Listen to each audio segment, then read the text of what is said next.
Hello there, crafty friends. My name is Maria from Maria's Crafting Corner, and I am an independent Stampin' Up! Demonstrator. If this is your first time here, welcome and thank you for stopping by. If you have been here before, then thank you for being my crafting buddy. Today we're going to make a simple pull-out tab and a pop-up card, all in the same card.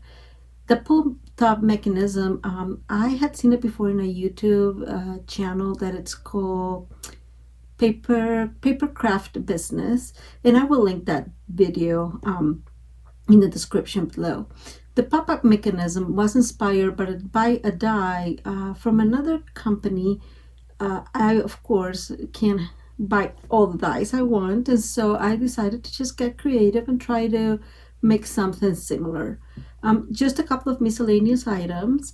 First, you'll notice that the video is taking place and it's recorded in over several days.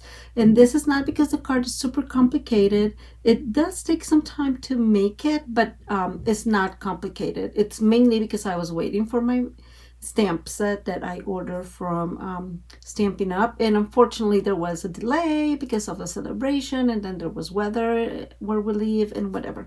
So bottom line, it's just not a complicated card. The second is there were some technical difficulties, especially at the end of the video, and I am not sure what happened, but it just didn't save correctly. So that piece I was not able to include in the video. Now that said, thankfully it was part of the video where I am decorating the card, so it's not the technical stuff like how to make the pull tab or how to make the pop-up piece. So I just want to let you know that I will explain a couple of things at the end of the video of how it was made, so it makes a little bit more sense. So great, let's get started. So today we're going to be using the Stellar Birthday Cling Set, which is in our annual catalog. It's just super beautiful. And let me say two things about the stamp set that I really love. The first one is that it has a little girl, and it's clearly a girl because it has ponytails. And I just love that a girl is included. And of course I love the fact that it's got a dog. Can't help that piece. We are going to need a 4 1/4 by 11 piece of cardstock. This is black, basic black, and it's scored at 5.5.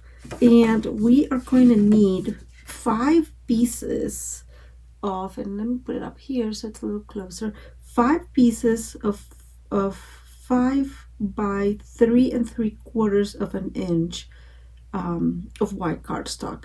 I, of course, will have that all in the description, all the measurements, but I just want you to know that you're going to need these. I used one of our rectangle dies, stitch dies, just because I like that, to cut all the pieces. And then we're going to need 1 piece of 1 by 4 3/4, which is going to be the pull tab and our card. And so let me show you the card. So this is what we're going to be making today. Okay, so this is the pull tab, and the little rocket just moves.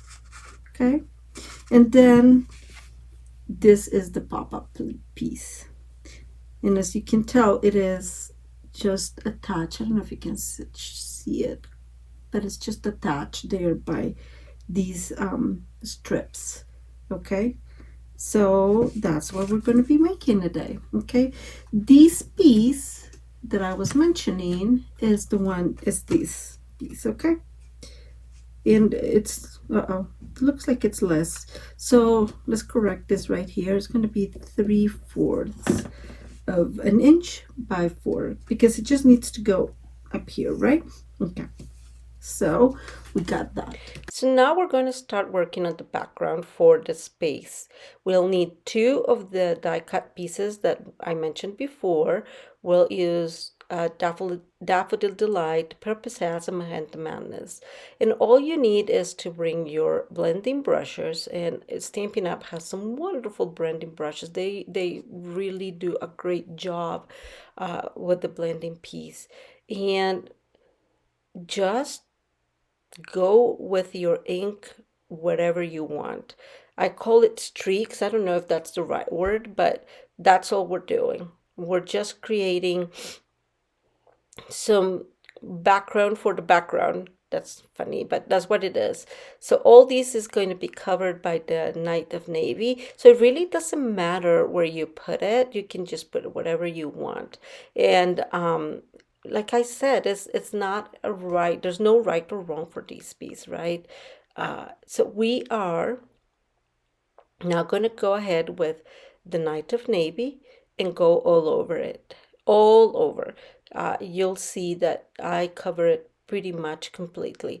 And I don't know if you guys can see it right now, but the moment it starts getting a little darker, I can see kind of the resemblance of a galaxy. And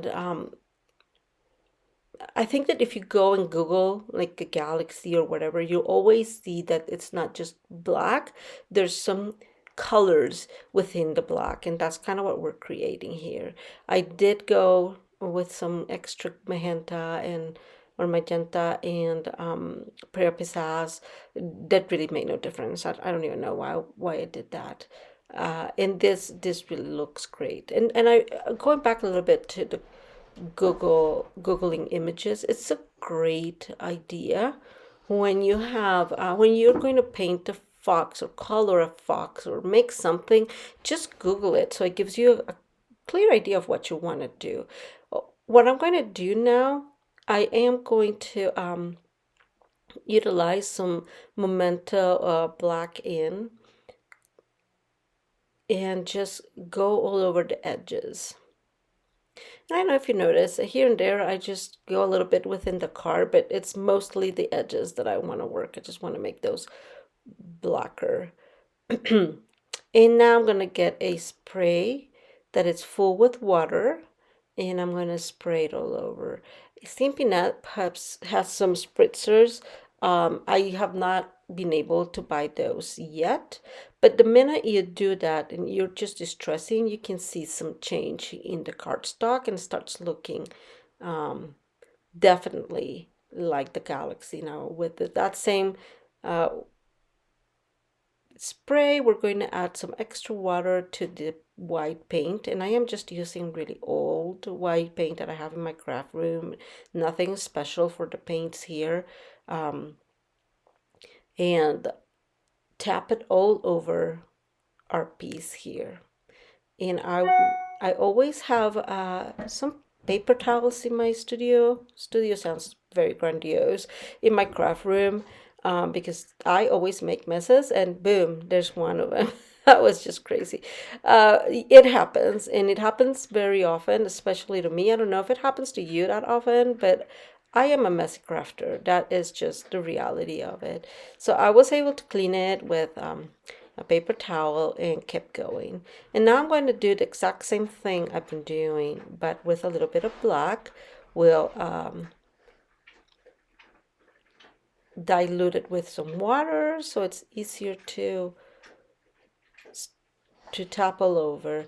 And that's one of the reasons why I love the grid paper from Stampin' Up. It protects my surface. So here it is. Now we're going to work in the piece that I'm going to call the moon. Okay, so from now on, that's what I'm talking about. So we'll have one of the space pieces go on the back, and this is the inside of the card. And that piece we're going to make goes in the other side, like the base. I'm just showing how I'm building this up, right? Now, I did cut these slopes, let's call them like that, from the pieces I had mentioned before. So I had cut five rectangles, remember? So I used those two pieces, and then I use our border die cut too to make those slopes. I just like put a little loop sided and try to make it in a way that, you know, we have the idea of slope. So one side and then the other side. I use for this one the gray granite, the smoky slate, messy meadow, and crumb cake to do exactly the same that we did in the previous piece with the space. So bring in our brushes and opening our inks, and I started with the grays. This is our I believe this was the gray granite,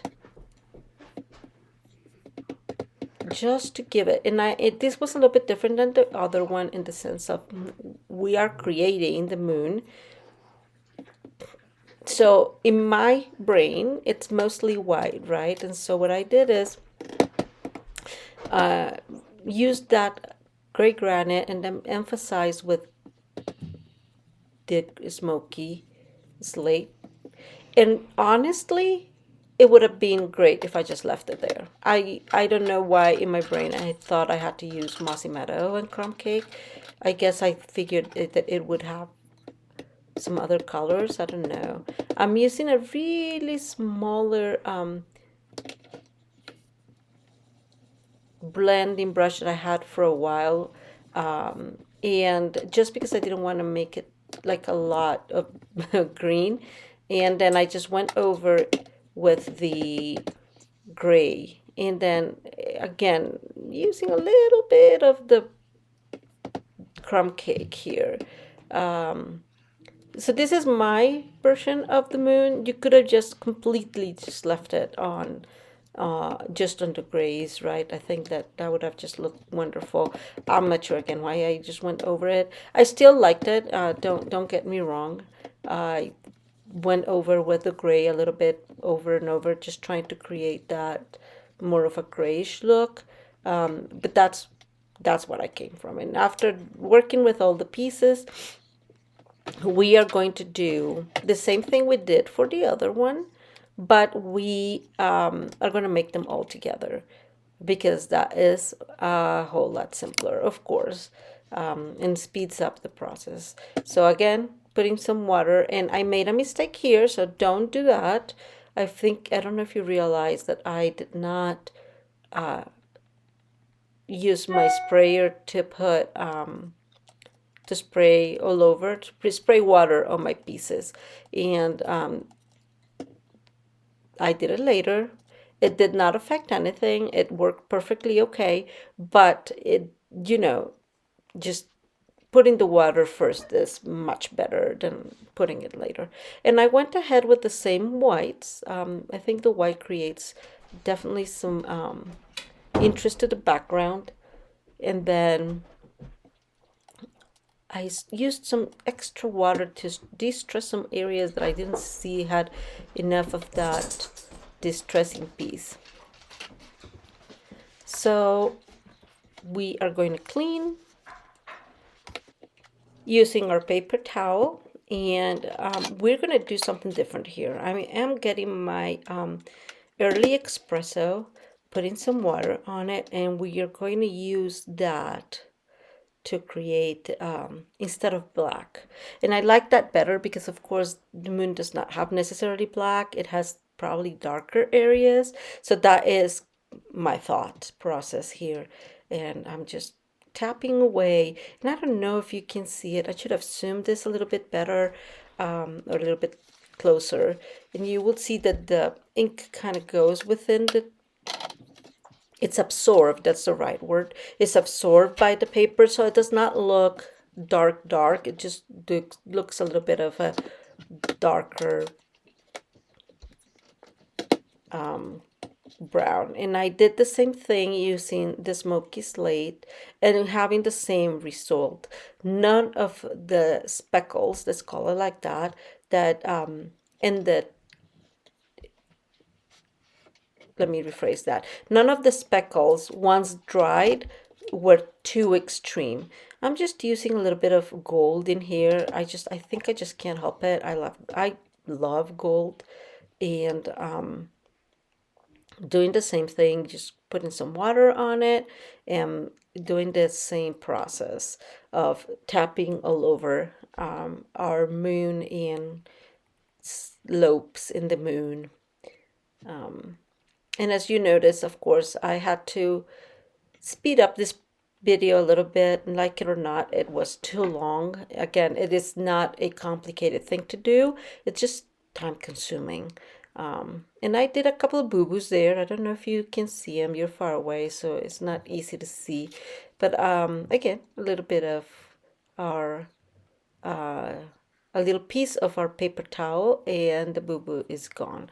And because it was just there, no, it didn't really affect it. If you would like to say it, it even created some extra depth into and dimension into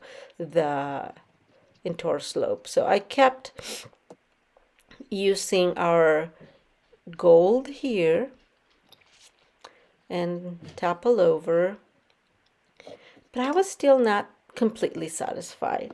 And so I decided to create a little bit using the Mossy Meadow and the Crumb cake. Put some water into it, and I cannot tell you how beautiful the color that kind of came up out of the mix was, and it gave a wonderful extra to the background.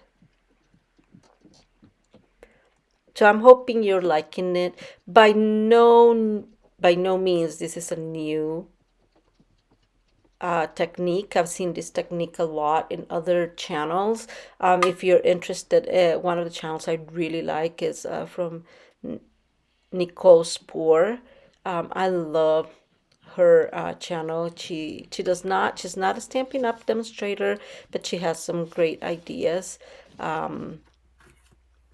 And so now we are going to start gluing our thing together and putting it together, okay? So a couple of things that we need to work in is the slopes. And I told you guys that I was inspired, let's call it like that, by a die from another company right at the beginning. So this is exactly, well, not exactly, it's similar to what they have. So what I am doing here is I'm going to leave an inch. I'm going to use our score and score at that inch. I'm sorry, sometimes I'm so confusing. And this is our heavy white cardstock, so it's not super easy to fold. So that's an inch, and the next one I'm going to do just half an inch, right? Because we're creating the dimension that one is further away and one is closer. Okay, so we are going to use our bone folder to get some crisp edges, because we really need these to be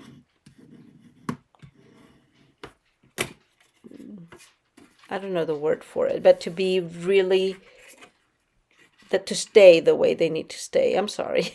Did I mention I'm Spanish speaking? Because sometimes like words just do not come to me. So we first need to put our background for that upper piece. Let's call it upper piece, because those two slopes will kind of will be glued into that. So that needs to go first, obviously, and then we are going to put that one, of course, because that will be below the slopes. So we're just gluing that. Oops, there goes me. Did I mention I'm messy? Just trying to put it as straight as possible. I really have a hard time putting things straight, so don't laugh. I don't know why I decided I was a good crafter, but I just love it, and so I can't help it. Now what we're going to do is we're going to get we're going to make two strips. Let's call them strips, and they're an inch wide, because really that's all we need. And I cut them about 1.5 inches. again, we're just making some strips to attach our slopes to the background. Well, one would be attached to and the other slope, and the slope that's closer to the background will be attached to that. So I'm just cutting it, calculating what will work best, and then scoring it, just so it makes it easier, right? The important thing is that we left half an inch between one slope and the other, and between the slope and the back, right? So we need a middle piece, let's call it that way, that measures half an inch, right? Because that's the exact measurement. However long you want your flaps to be, it doesn't really matter. I try to make them a little longer so they have more, so you can put more glue or more adhesive into it and make them more stable and not risking that they're going to come off. But just in case, you know, it's up to you.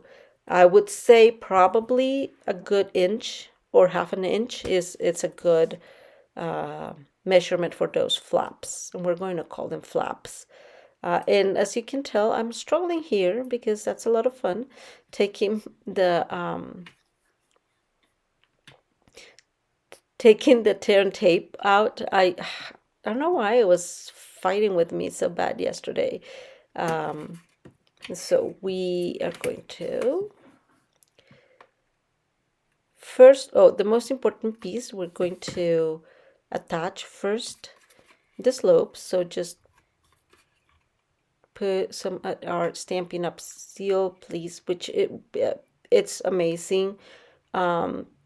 Stamping Seal Plus is what it's called, and just align them, and then you have your slopes, your moon slopes.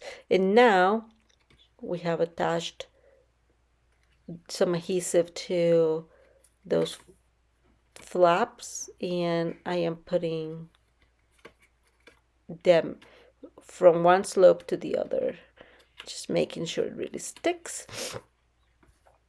And now we're going to attach the other one. And I don't know if you noticed this, I did this off camera, but I did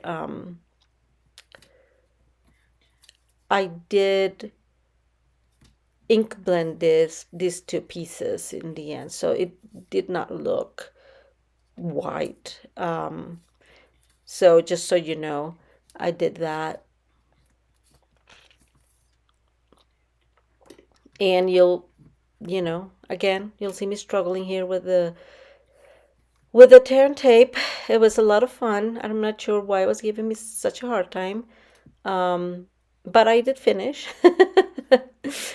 It's just so funny to me because it makes me think that that's the reason why I am using the Stampin' Seal Plus when I'm doing videos. But I have a lot of faith in the tear and tape, and I decided I want to use that one first. Don't ask me. I just figured that that's what I wanted to use. So we wasted a few minutes here trying to get Maria to get the job done. It was done in the end. So just, you can laugh at me. It's okay.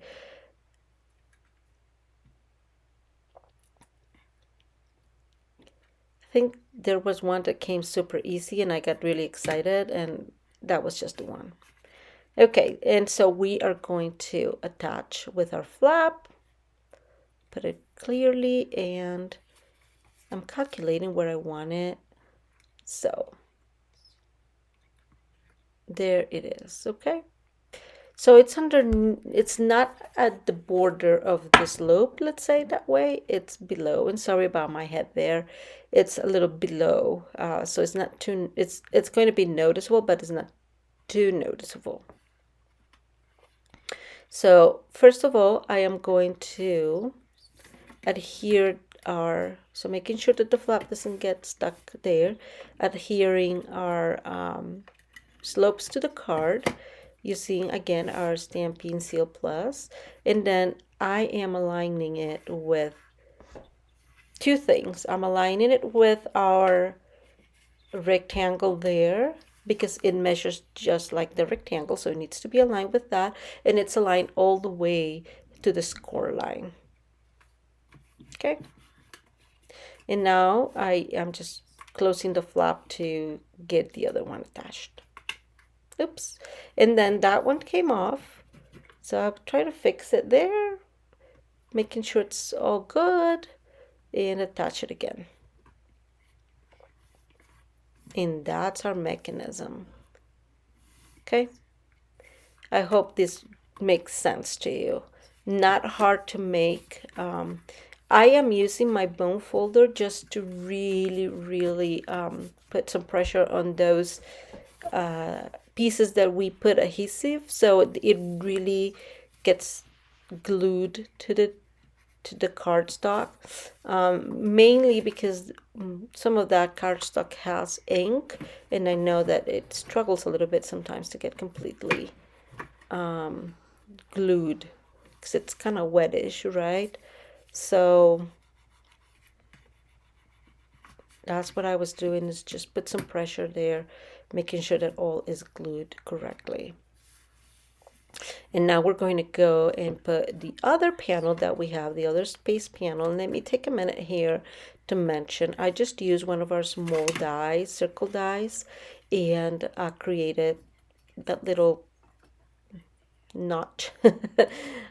So I took my already cut or die cut rectangle and cut a hole in the middle so we could use it as we are using it now with the Pulltab. And this is one of our I put silver in the description. This is the holographic. I don't think we have it anymore. And in hindsight, very important is cut two pieces of that for the Pulltab because it needs to be strong. The magnets I used are strong, and so that needs to be sturdy is the word. It needs to be really sturdy. So do make sure that it's all there. I mean that it's doubled. Sorry, again, sometimes English does not help me. So that it's double and sturdy and it's easier to maneuver. So here I am just playing with the magnets. So I did get these magnets from Amazon, both the bigger piece and the little round pieces. And I was trying to figure out if it was really going to hold, because the magic of this is that the two magnets attract each other and you are able to play with it because the magnets won't get separated. So in the end, I decided to use two of those round magnets, which are super strong. And again, that's why you need to double up the piece, the pulled up piece. Okay, so that's what we're going to do. Now we will need to put this in, in dimensional, or use dimensionals, I guess is what I'm trying to say, some foam adhesive. But I would like to use black because everything is black, so putting white will make it very obvious.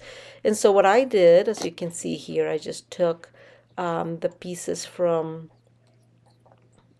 the side, the edge pieces from our black dimensionals, and use that as, just a supportive foam in the back to create some dimension. Now I am making sure that I have foam on the corner, so it doesn't get, it doesn't bend. And I am just putting some extra, of course, here, and then we'll put some on the close to the, I'm not sure how you call it. I'm so sorry about that. Again, I like crafting. I just don't know all the technical words, and sometimes it gets confusing, and I'm really sorry about that. So I do put around, closer to that hole we made. Hole is not the right word, but that's what we got. And then I decided that that was not good, and so I used a couple of dimensionals in that corner. I just wanted to be close to that corner of the circle, of the half circle. So again, it does not bend and get ruined after you used it a couple of times. So that's kind of what we're doing. Now the next step we need to do is create a stopper, because what's going to happen is that if we don't, then our pull tab is just going to fly away, right? So I just cut a tiny piece that will fit, within our card or within our vase, and that's what's going to make the stopper. And I just fold it, in a way that, again, I kind of create laps and flaps, let's call them flaps again, because that way I feel that it will give some freedom to the pull tab when you're playing with it. So we put the tab, and there it goes. We put a stopper, and now it would not go anywhere. Okay.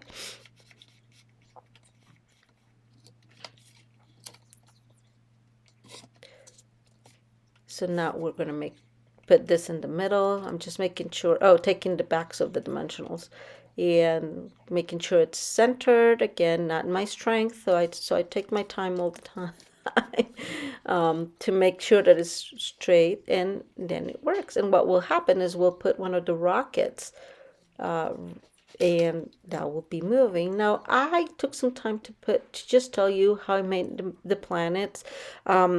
The stamp set brings 3 little planets, but I am really bad at cutting circles. So I used our smallest die circles, and just colored them. And I used, happy colors, so greens and yellows and reds. And so what I did, pretty much, it was, I, fill out some, in this case it was a yellow, and then put some extra, make like a little, I don't even know how you call that, like a little sliver of green, and then with a black marker, and I'm sorry about my head, I just went ahead and lined that green, just again to create some,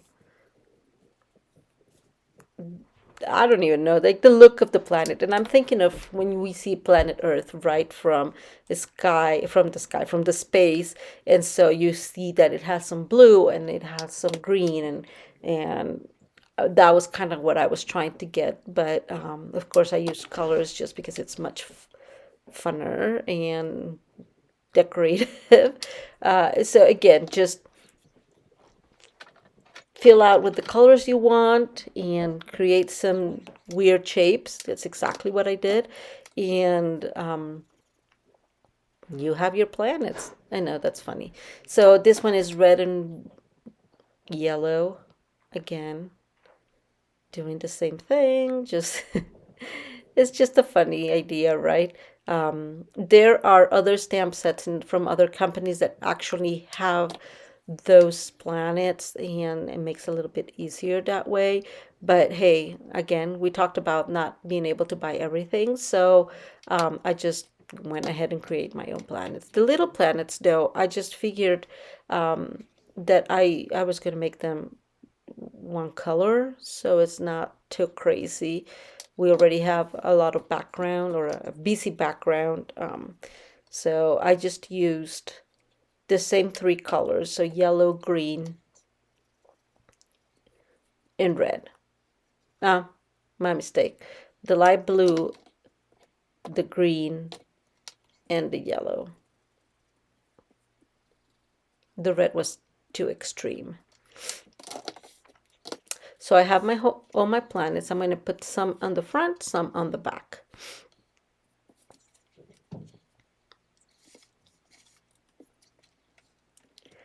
and it's gonna look something like that. That's where I'm trying to organize where I want them. And then I just, I keep saying pasting, and that's from work because, computer copy and paste, dumb, but I know, but it is what it is. So I just put some adhesive on the back of it and chose which ones I wanted in our front, and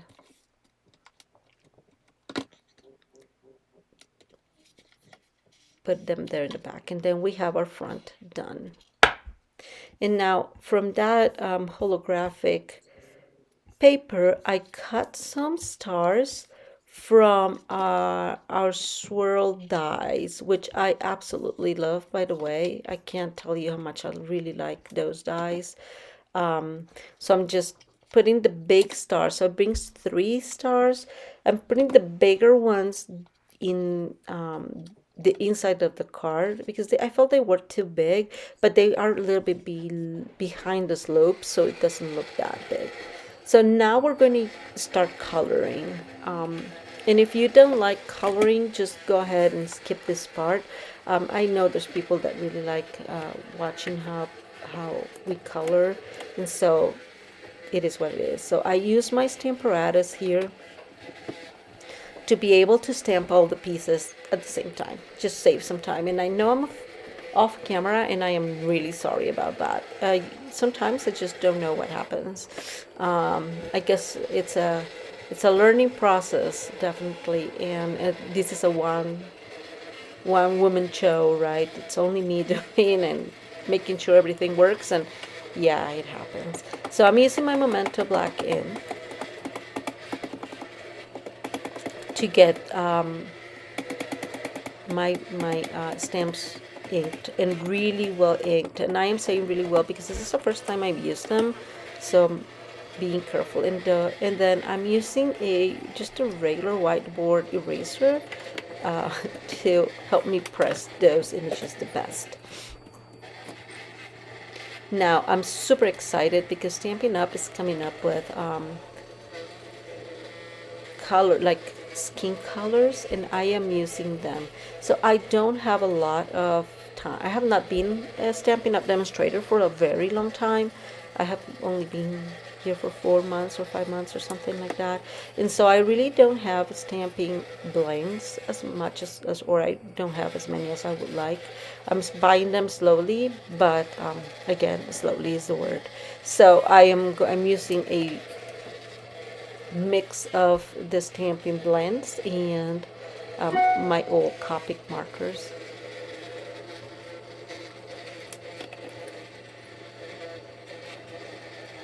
Within those blends that I bought, that includes some browns, and I'm going to use those for the hair.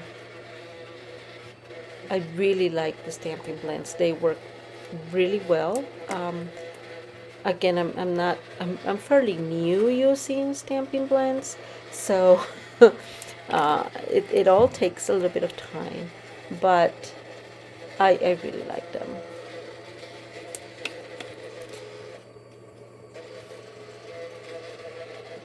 I'm just trying to make sure that that's the right color I want to put there. I was trying to put some, cheeks, but that was not very, it was not too different from the colors I have, and so I ended up, I think later on, putting a little bit of R20 on it.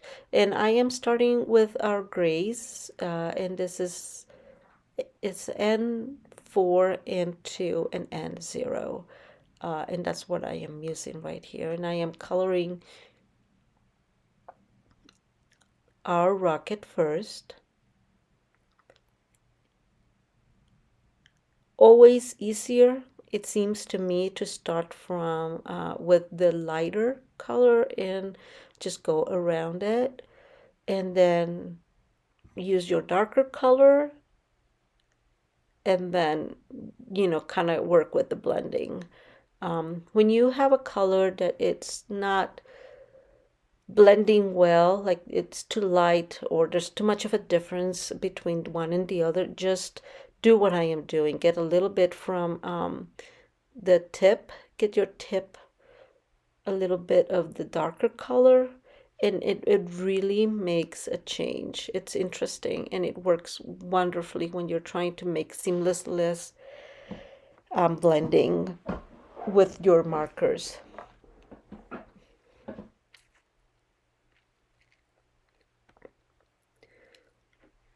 So I also speed up these part of the video. Again, I know there's not a whole, not everybody likes to see people coloring. I left it mainly because, like I mentioned at the beginning of the video, the putting the card together in the end was messed up, and like yeah, it was awful. I was very excited because I was using for the first time my crafty I forgot the name of it. Jesus Maria. Um, my silicone sheet for, to try not to get things stuck with your glue and your adhesives. And it is wonderful. I cannot tell you guys how much I loved it. And I really wanted to brag about it. And yeah, it just didn't happen. Anyways, it is what it is. So what I did is I kept the same tones all over. So we're going to use the off-white, I'm sorry, the light blue. We're going to use the reds, and we are going to use yellows, okay? So I'm just creating the fire for for our little rocket here using red, yellow, like a darker yellow, and a lighter yellow, of course. And it's R24, Y18, and Y15. And I'm sorry about my head there, really sorry. I was just putting a little bit of more color on those cheeks. And again, I decided to go a little bit with more red here, so just kind of, it all degrades in color, if that makes sense. And we're going to use the blues in here. I'm sorry about my head, guys. Again, I don't have great eyesight, and so I definitely need to pull a little bit to get closer to get things done. And yeah, it is what it is, I guess.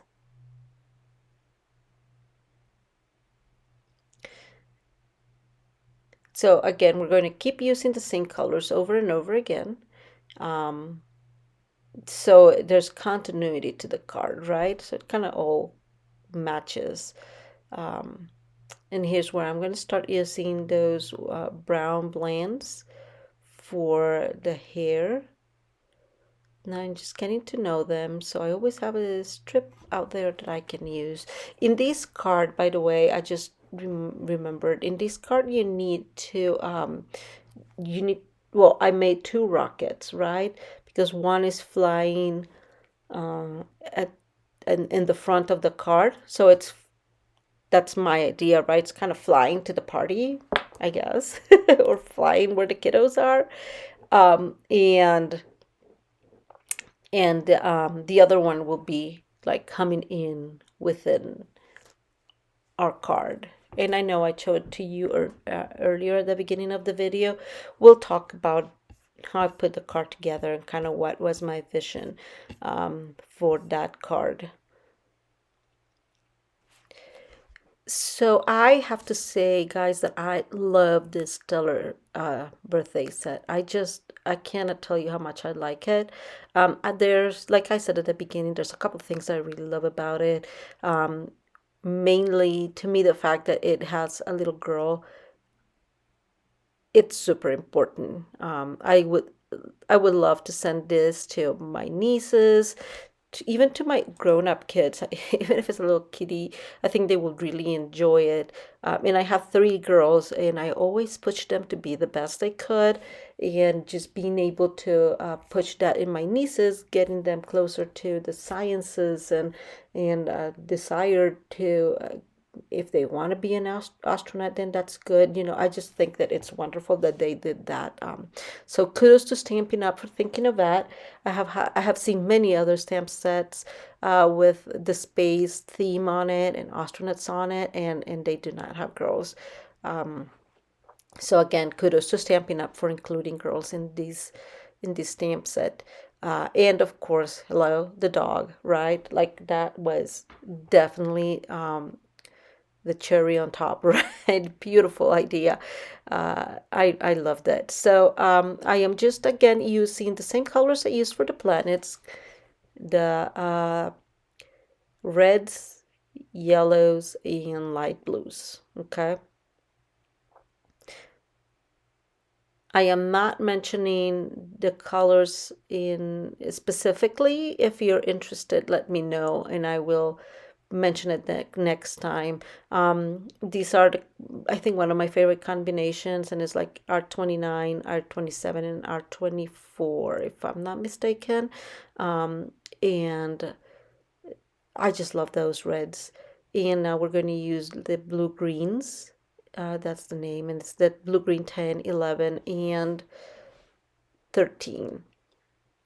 And we're just creating some shadows, right? Again, I like to start with the lightest of them, of the colors, and then create the shadows with the darker color and come in with the third color to just help with that blending. As you can tell, Copics have three, usually you can use three colors to blend. Stamping Up has two, but they do a wonderful and magnificent job. You really don't need all that many. Now I'm using a blacker marker. It's not necessarily black, but is a W10, so it's the darkest of the warm grays in the Copics, just to make some emphasis there on their felt.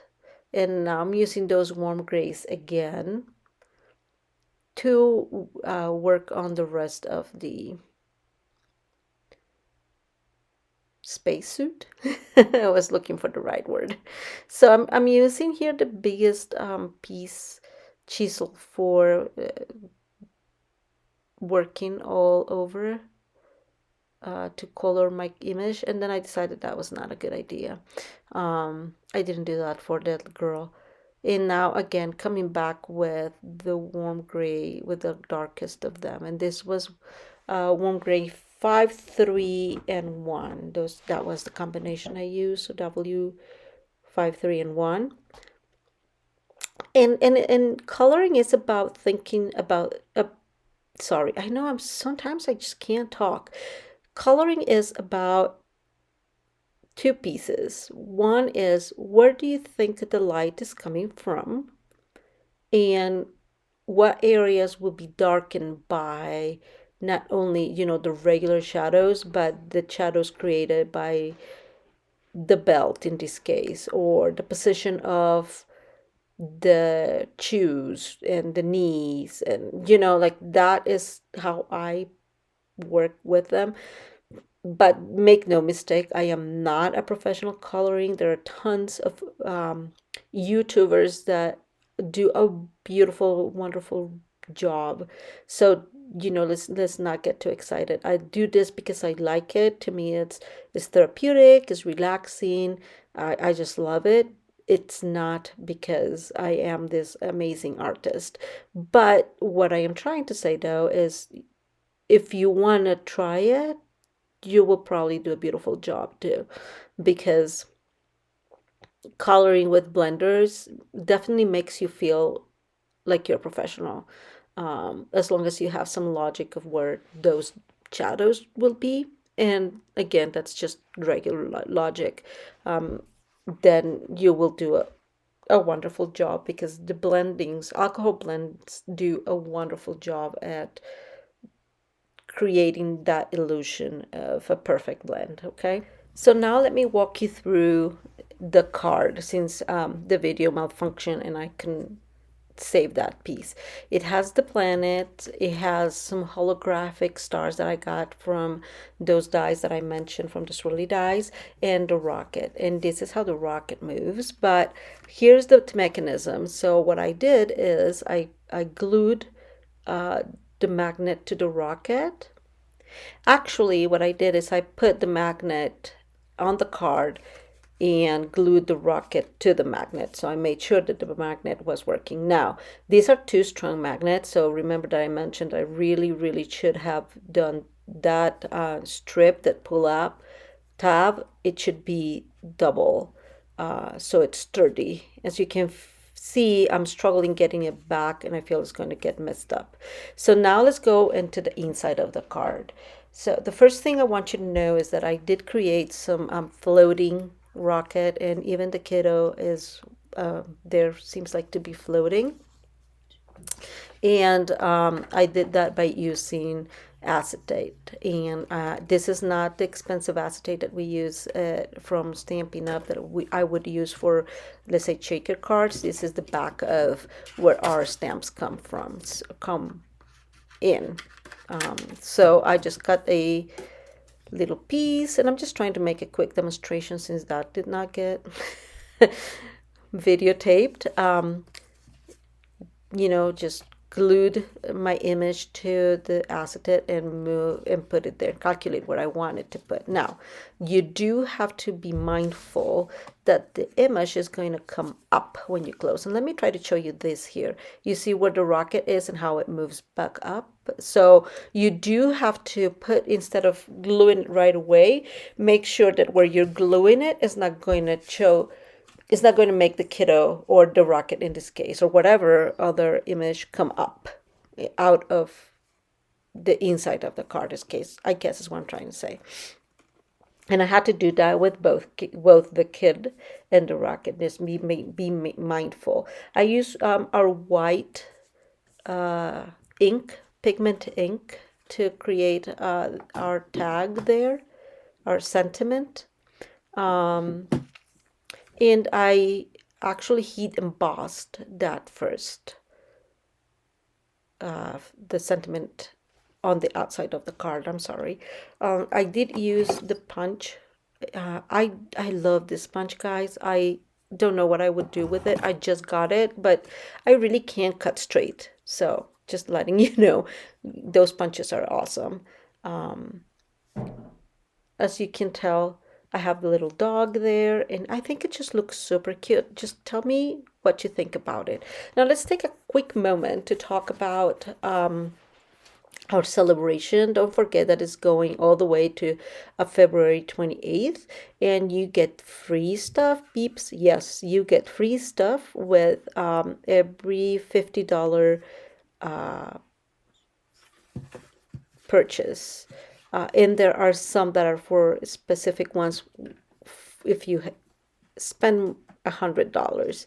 So don't let that opportunity go. I don't know about you, but I do love free stuff. It's my favorite. There's and now also don't forget that there's the mini catalog out now, and it has some beautiful stamp sets that is worth playing with. If you like the video, please don't forget to subscribe. I do appreciate it, and give it a thumbs up if you liked it. Again, do tell me in the comments if you would like something more like this, if you would like me to leave coloring, if you want to take it off. I really appreciate you being here. Don't forget to subscribe. Thank you.